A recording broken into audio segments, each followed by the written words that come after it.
Good morning. My name is Andrea Lopez, Mexican-American, and part of the planning committee for the summit. Can you please go ahead and just give one more round of applause and thank you for Dr. Jimenez?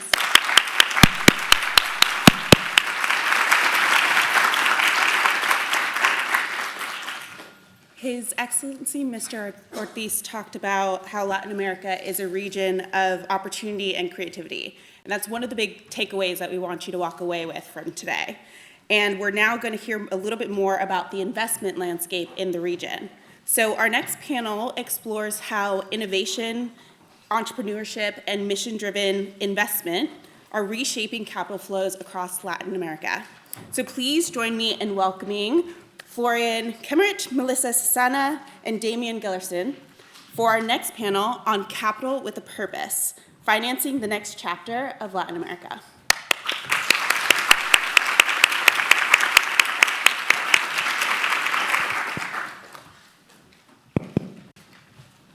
Hello, everyone. Let's get close here. Can everyone hear to me? Yeah, the back, okay. Perfect. My name is Sebastian. I'm an MBA student from Colombia. If you haven't been in Colombia, please go. You're gonna love it. So today we're gonna speak about money. Well, not just money, but capital with purpose. And we're gonna see how perhaps that story is going to be crafted in Latin America. For decades now, before we thought that Latin America was a place complex, uncertain, perhaps difficult, but that narrative doesn't stand anymore. The reality is that the conditions have shifted, and the conditions are there to be a great place for impact investing. As you know, it's the lung of the world. It has 1/4 of the forests, 1/3 of the fresh waters. It's a huge food basket, and it's already driving innovation and impact investing in the sector. And the investors know it.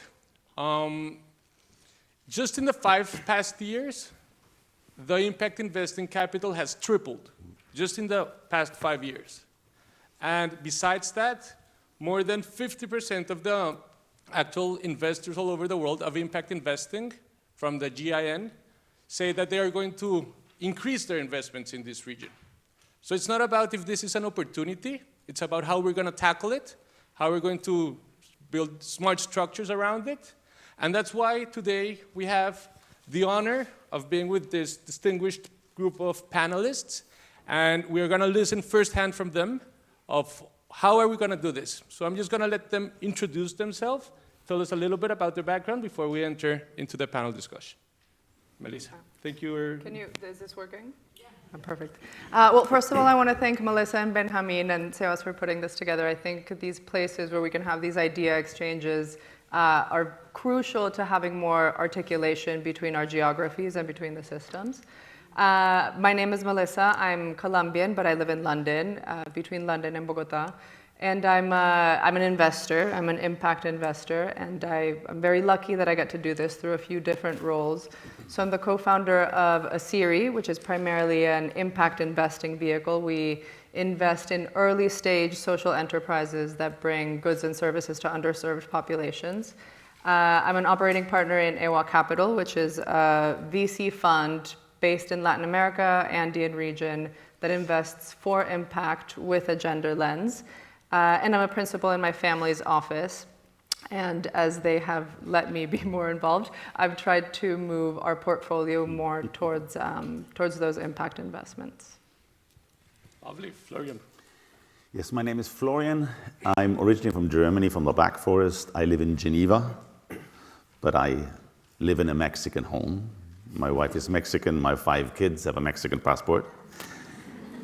Y la lengua madre es la de la mamá. So I have strong ties to Latin America, specifically Mexico, of course, but really in the region. I have been running in the past an impact asset manager, impact investing asset manager. We've invested over 100 companies in over 40 countries, focused on rural population, access to money, access to energy, access to healthcare, access to housing, and smallholder farmers. And then we exited this company about 3 years ago, And now I have basically 2 companies, but the one I most focus is called Human Planet. It's a management buyout I just did 6 weeks ago of a company I was leading before. And we design, structure, and implement impact investing vehicles, which goes from the non-for-profit to the for-profit space. We do results-based finance. We've done a lot of impact bonds, not the floating bonds, but humanitarian impact bonds, refugee impact bonds. Yeah, different styles. We do blended finance a lot, where you basically use non-for-profit capital to de-risk the for-profit. And we also do equity and debt. We do this for corporates, institutional investors, INGOs, and multilaterals. And a lot of the sectors we focus on is healthcare, livelihood and education, and then climate. And climate can be energy, climate can be nature-based solutions, or climate can be agri sectors. And I'm glad to be here amongst so many kindred spirits. And looking at impact within makes me smile. Thank you. Thank you for that. Damian? Well, I'm Damian. I'm originally from Chile. I've been living here in London for the last 4.5 years, more or less. I created a company after being in academia for a while in Chile. My background is very different from Melissa and Florian. I come from the investment world, but from technology. I'm a computer scientist. I'm an engineer. And I started my career in asset management. Then I went back to university to work there in the computer science department. And then I created my company. It's called Abacus. And basically what we do there is we create financial infrastructure, technological infrastructure for asset management, banking, and family offices. And funny enough, most of my team is in Chile, but due to the depth of the capital markets in Latin America, we found more clients here in Europe and in the US than in Latin America. And that's why I'm here in England. Thank you very much, the three of you, taking your time. We have, as you see, high-quality speakers. Let's start by addressing the elephant in the room. So if we've seen the news lately, USAID or USAID, somebody knows, or USAID, as in our countries could be known, it just collapsed. Is that a vacuum? Is that an opportunity? How are we seeing this for the sector? Perhaps, Florian, you can give us your thoughts on that. Yes, so when you live in Geneva, and you look from the lake to the city, you have the right bank where all the international organizations sit.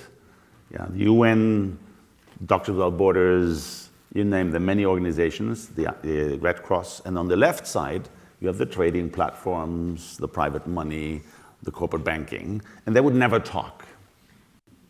They started to talk in 2017, 18, and 19 because the first wave of Trumponomics happened, no longer providing the aid for the aid sector. Then COVID came in, then the aftermath of COVID, of course, increasing interest rates. And now the government is back in a very much faster and aggressive way. And there's something happening which is very difficult because you have a lot of people in the world depending on aid and no longer suddenly have the money with programs, thousands of people. Just in Geneva, 5,000 people are losing their job as we speak this summer.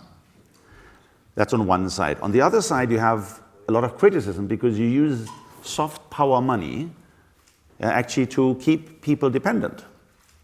And you have influence on one nation or another. You're normally the nations with more money. And that's a part where it's actually unfair because free money keeps poor people poor. And from a dignity standpoint, it is unfair if you want to help someone because you're privileged and the person is not.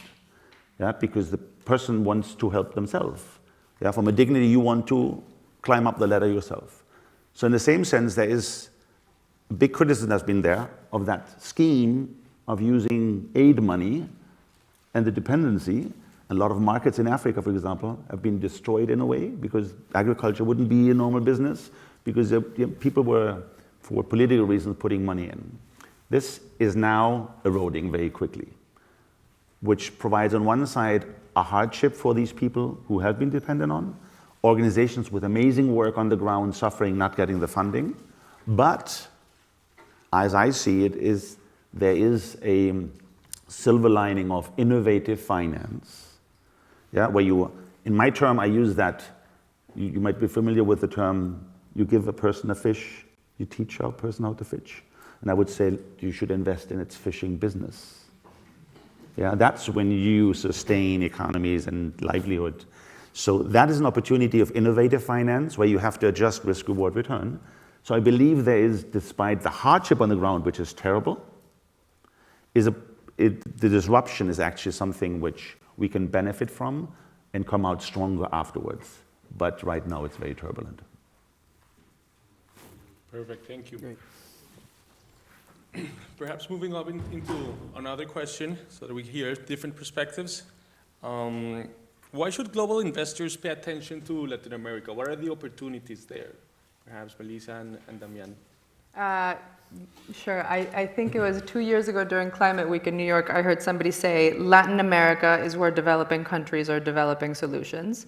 And that is a phrase that really, really stayed with me. I really like the idea of Latin America as this lab for, resilient and scalable innovation, because on one hand we have huge inequality, like perhaps some of the worst globally, but on the other hand we have really top-tier founders and entrepreneurs that are seeing the potential in solving problems for those underserved markets. So problems of lack of access to energy, education, healthcare, financial services.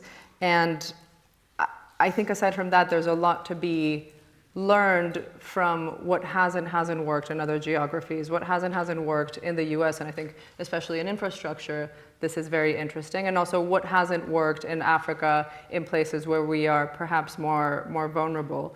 And I read yesterday, AWS put out this report where they surveyed over 400 Latin American startups that said 87% of them are using AI for their internal operations or products, and over 70% are already seeing real business benefits from this integration. And I think what this tells me is that we are very agile at quickly adapting new technologies to solve for those systemic issues. And I think that's where we're really strong.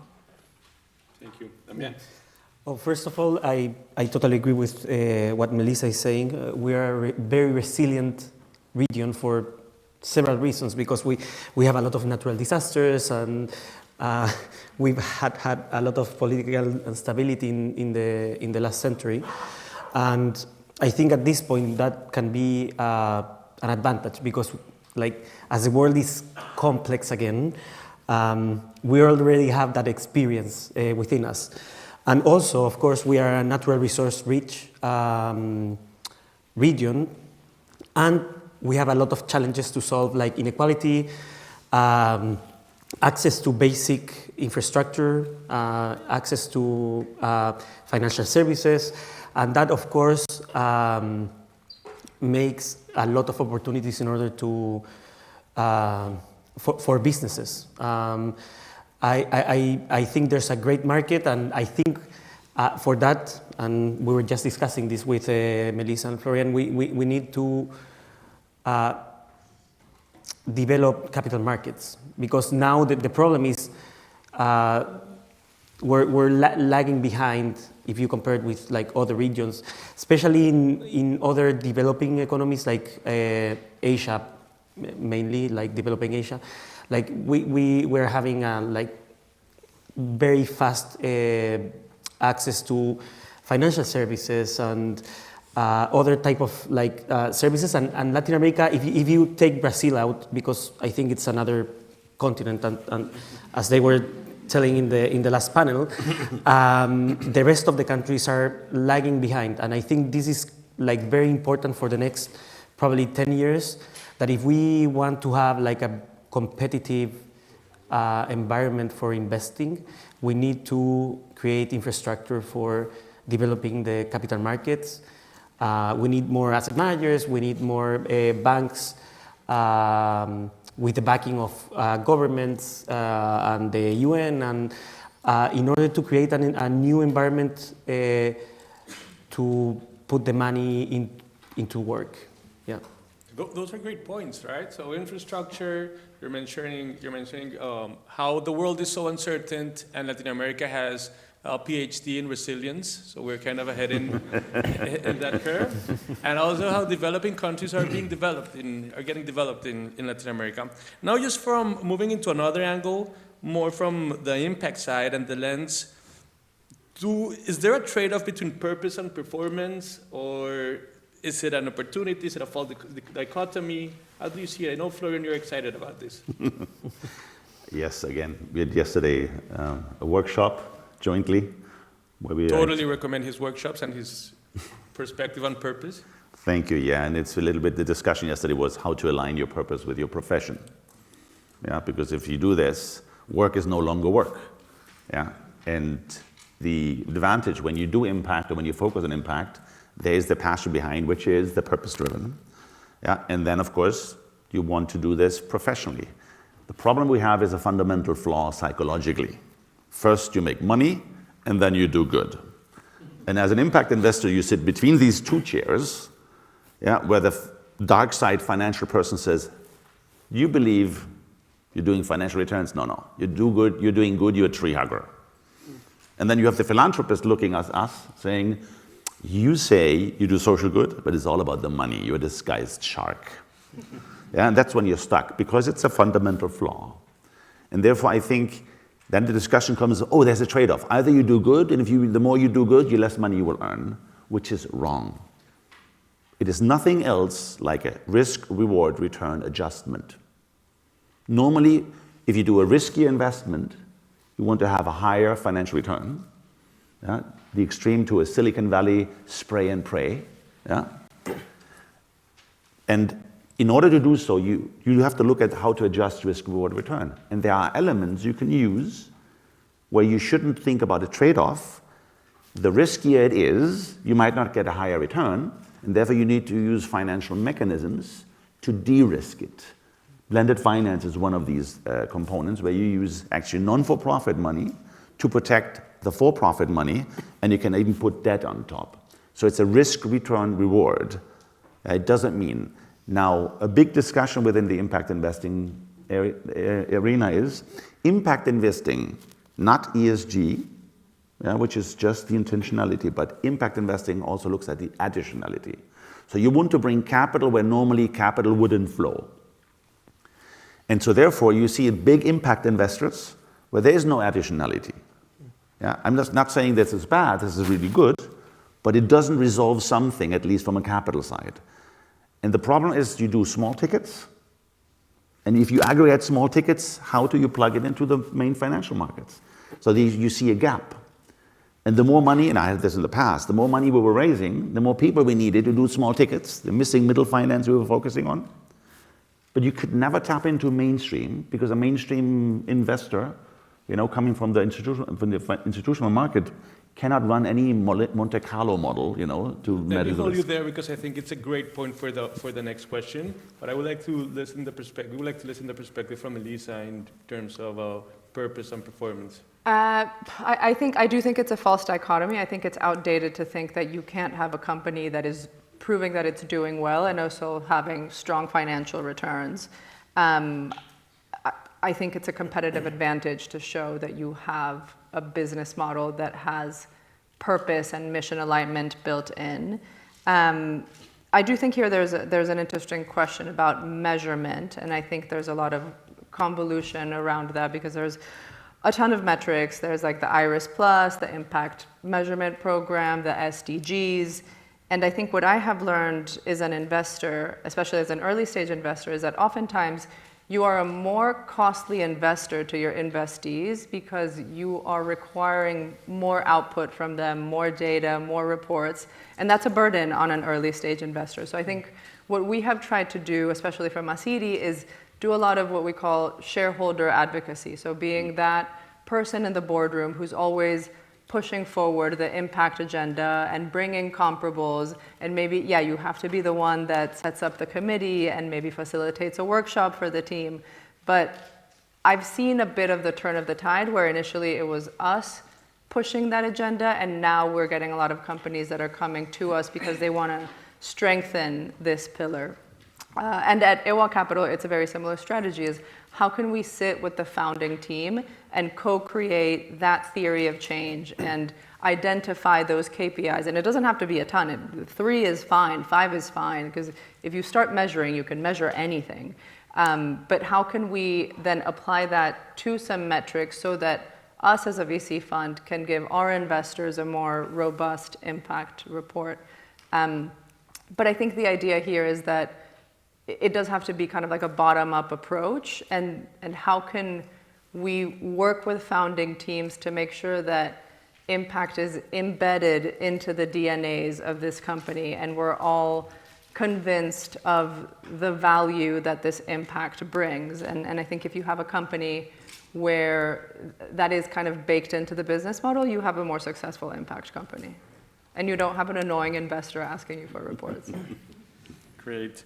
Moving on into perhaps one of the most important questions of the day, in my opinion, and it's what has to shift in impact investing so that we stop speaking about billions and speak about trillions? How is this going to be like the mainstream and scale into trillions, and what role can Latin America play? Perhaps, Damien. Yeah, sure. Well, I think that, and probably you want to discuss this, both of you. I think there's a problem on the demand side, yeah? And for that, I think we need incentives, because we need to create markets, and we need to induce demand, okay? It's like when cities start building, like this is a very old discussion, and it happened in Chile, and it happened here in London, when you wanted to people start biking instead of like taking the car, you build infrastructure, yeah, and you induce the demand for like people going cycling to their jobs. And I think it works. Like the numbers of like people cycling to work in London were published last week, and I think like 50% or 40% of people go on cycle in central London to their jobs. And I think that's a great example of like inducing the demand. It's the same here for impact investing. We need to create incentives and, for example, tax breaks.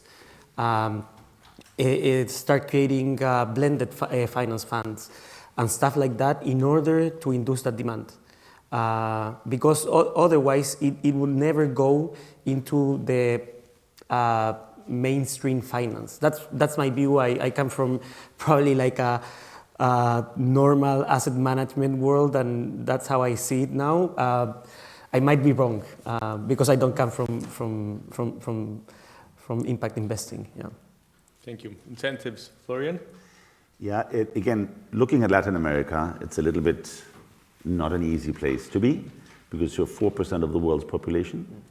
Yeah, and if you look at Africa and the growth and the Asia, yeah, and then so therefore and then from an impact investing point of view, you know, a lot of focus has been on Africa because it's very vulnerable. Yeah, so not enough, you know, not poor enough but not rich enough is a little bit something in between. And therefore, also listening to the previous speakers, I think an important part is really to create these clusters, and not only cluster on a national level, but clusters on country-wise. So the more Latin America comes together as a whole, including the continent of Brazil, and this is where, you know, we can speak Portuñol is also good, you know. But the point is, when you bring this power together and you open up, then you can tap into larger pockets of money. Because again, the problem is that if you have a government understanding, not just providing free money, but to back financial markets so that financial markets can take a certain risk, Yeah, and then you can take it forward. So and Melissa, you said it, you have to things have to build bottom up, but they have to be brought together so that you can tap in the mainstream financial market. One example is we've created a company called Resiliencia, which is based in Puerto Rico. And the focus is basically we use nature to protect critical infrastructure for the people living at the coast, with climate change. And of course, as previously said, the region is heavily affected by climate change. And we have lived this with the Hurricane Otis in Acapulco. My wife's family has lost some homes there. And it came out of the blue within 5 hours from a tropical storm to a Category 5. But therefore, in order to brace that on the resilience side, you need to come together, use elements, and then align the interest, which is the difficulty, because very often these financial markets are very rigid, and innovation is not easily adopted. But the scale only goes if you have public, private, financial, entrepreneurs, and the need on the ground coming together. Melissa? Well, I think it's interesting. You set the metric monetarily. So I mean, this is true to Latin America, but I think this is true of all developing markets. I think the big question mark is exits. I think if VC and impact VC is to be profitable and sustainable, we need to see more exits and we need to see more liquidity events. And I think it's been clear that IPOs will be the reality of very few. I think reaching that scale, especially in our countries, is going to be very, very difficult. So what those exits are more likely to look like are M&As and secondaries. And I think in secondaries, there's a huge opportunity for growth funds and late stage funds to start playing a role. And it would be great if those funds could be Latin American, so we can also preserve that within the region. I think in M&As, in mergers, there's definitely the opportunity of different similar startups coming together and kind of creating a bigger market share, but that doesn't necessarily materialize as an exit as such. So maybe from like the acquisition perspective, it's how can bigger companies acquire those startups? How can corporates acquire those startups? And then through this more dynamism and this rotation of capital, how can we then, reinvest that capital into younger startups again? And I think, as I said, there's a huge opportunity, and I think we're in a place now where that other next rung of the ladder is ripe to be built. And I think it would be great again if it could be local funds that are doing that. Can I build on that? Yeah, go ahead. So one example is we are actually participating and working with a group called the Abundance Circle, which is a Latin American initiative. And the intention is basically right now raising $100 million non-for-profit money in an evergreen vehicle to seed other funds with risk capital, the catalytic capital, to then crowd in more commercial ones. With an intention, and this goes with your work, Melissa, because with the intention is to ecosystem build, to fund these companies and bring them to the next stage. Yeah? And there you see, that's an idea which normally, again, there were very few ones nascent in this, where you have a catalytic fund of fund, which is not a fund, it's not a fund regulated, not a fund structure, because it's donated money, but it's evergreen, because the proceeds go back into, to keep going and continuing. But the intention is to de-risk and to support in a blended finance so that you can lower the risk-reward return, for others easier to invest. And we would add that not only the risk, but show that the perceived risk is lower, right? Because if you're giving free capital or capital that is not for profit, that not for profit capital is not going to be there unlimited, right? We saw it with USAID. But if that not for profit capital can show commercial investors that perhaps investing in this kind of startups, in this kind of traditional business is not as risky as they think, they will help you flow. And that just builds into the next question. That is, where do you think this impact investing sector is moving in the next 5 years? And we've spoken about different perspectives. That there are two markets, impact investing, traditional finance, they're moving in parallel, or are they going to converge? Or perhaps, as the man says, it can even be more that the traditional financial markets are going to exponentially grow from within? So do you think it will converge, grow in parallel, or the traditional markets will just kind of grow from within?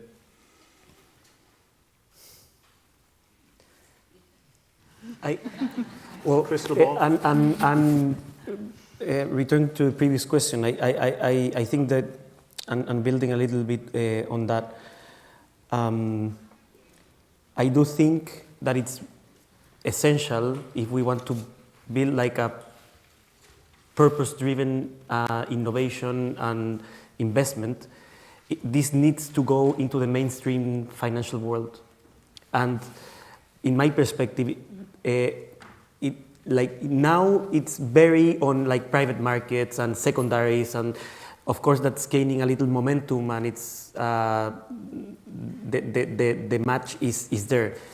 For me, the question is how this goes into like the public companies and in the mainstream finance, because otherwise it's going to be like a smaller game and a child play instead of like the big game. And that's why I think that inducing the demand and putting like tax benefits and things like that is essential to do that, because otherwise it's always going to be like something that it's on the side of like traditional investing.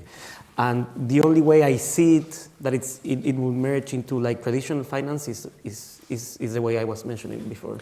That's a great point, because here we've seen in the MBA that there's the ISSB, International Standard Sustainability Board. They are creating a standard so that companies can disclose their negative externalities financially. So in their financial statements, they disclose the negative externalities. So it's a first step in which then you can do tax incentives, really merge it from. Really interesting to see it from your perspective. Yeah, because the reality today is in impact investing, again, number one, impact investing is not an asset class. Yeah, you have the same asset class as financial. You add the layer of impact to. You have equity, you have debt, you have mezzanine. All of that is the same, but you add. So therefore, it should not be that it's emerging. But if the more the financial markets adopt the measurings and the intentionality of capital, the bigger the pie will get. But the problem is that. If you think in silos and act in silos, it doesn't work. Yeah? You need to come together. And therefore, for me, a big play is technology. Big technology has the big blessing of access and affordability. Yeah? Second thing is the AI component coming in. Yeah? So things will go faster, more efficient, which also will benefit impact investing, I believe.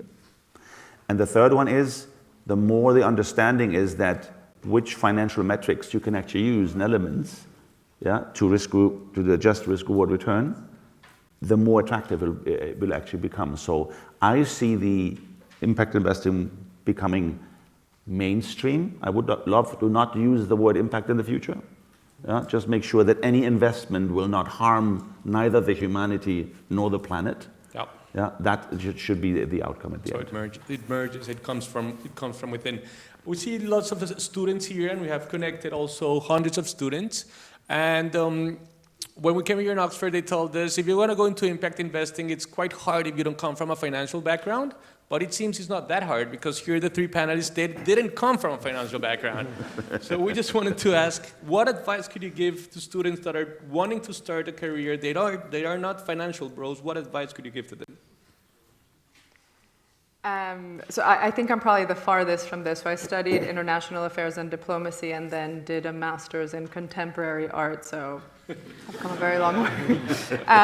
But one of the things that I think has stuck with me, especially in my art education, is I had this tutor who would always say, when you're looking at something, ask yourself, what is it? What is it made of? And so what?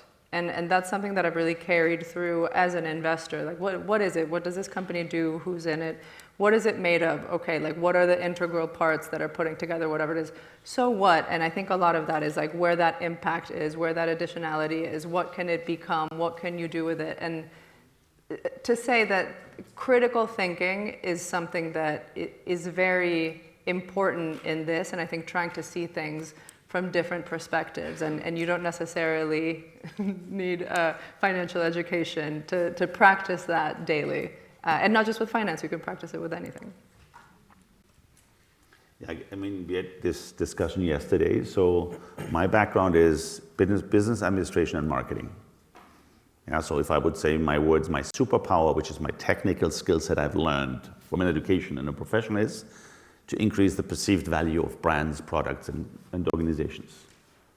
And that leads to more money, more transactions, more partnership. That's what I do from a job perspective. Now, I've matched this with my vocation. Yeah, and the vocation basically is impact lives and share profits. Yeah, so only want to do things which scale, inspire, and others, yeah, because the benefit is for everyone. And this is where I believe it doesn't matter. So if you say, okay, I'm strong in math, or I like finance, or I like marketing, or I like tech, on the engineering side, it doesn't actually matter. You should ask yourself, from a vocational point of view, what is it what I solve for? And how can I use it where I can use leadership as a force for good, business as a force for good, and capital as a force for good. So that's when you match things. Yeah, and that, I think, is an exercise where all of you invite, specifically the MBA students, because you are in a privileged position to say, okay, I have a skill set, which is my superpower. What do I want to solve for? And that's which are the sectors, what's the theory of change I can actually apply it to. Amazing. So we have your critical thinking, purpose, skill set alignment. Damian? I would say for me, and I come from, I already told that, but I come from a different background. For me, it's like falling in love of the problem, yeah? And then do problem solving. That's very related to critical thinking, of course. I fall in love of a problem that I believe that financial markets have a lot of inefficiencies. They need to be automated, and in order to do better, yeah. In the case for Latin America, for example, you will see where I'm going. We still have a lot of unbankarized population. We still have a lot of people and companies that doesn't have access to financial services, and that's key for development, okay? And technology can help it's the probably catalyzer for doing that, and that's how I fall in love with that problem, and I started my company. Amazing. So if you're taking notes, start with a problem, fall in love with a problem, align your purpose and your skill set, and build your critical thinking, right? And yes, let's open the door to a couple of questions before we wrap it up. There's a question back there and then back front here. Frank, can you give us a hand, please? Thank you. Yeah, we have it here.